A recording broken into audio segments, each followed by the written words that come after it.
নমস্কার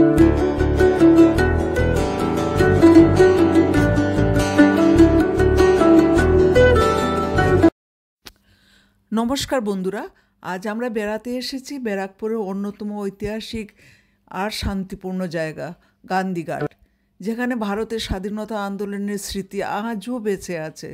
আজকের ভিডিওতে আমরা জানব গান্ধীঘাটের ইতিহাস, এর মাহাত্ম্য, আশেপাশের দর্শনীয় স্থান আর ঘুরে দেখার সঠিক উপায়।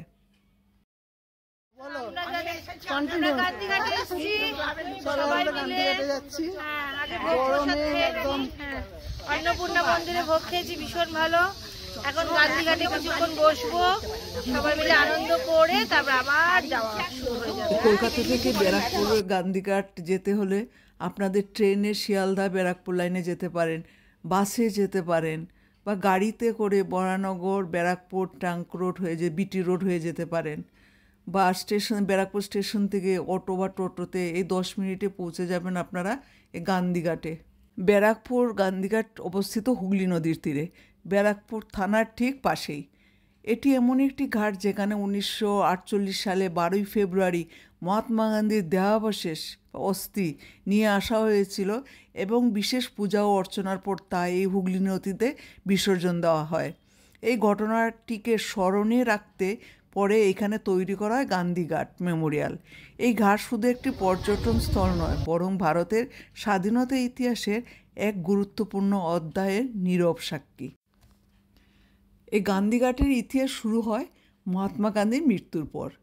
1948 সালে দেশ জুড়ে যখন শোকের ছায়া নেমে আসে, ব্রিটিশ বিরোধী আন্দোলনের মহান নেতা অহিংসার প্রতীক গান্ধীজির অস্থিভস্ম বিভিন্ন নদী ও সমুদ্রে বিসর্জন দেওয়া হয়েছিল। সেই তালিকায় অন্যতম নদী ছিল আমাদের এই হুগলি নদী।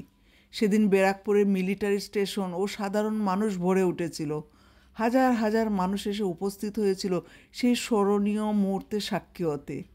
এই স্মৃতিকে ধরে রাখতে পরে তৈরি করা হয় সাদা রঙের সুন্দর স্থাপনা, যাকে আজ আমরা গান্ধীঘাট স্মৃতিস্তম্ভ নামে চিনি। এখানে একটি ছোট্ট শান্তির স্তম্ভ রয়েছে, যেখানে গান্ধীজির কিছু উক্তি এবং প্রতীকী চিহ্ন খোদাই করা আছে।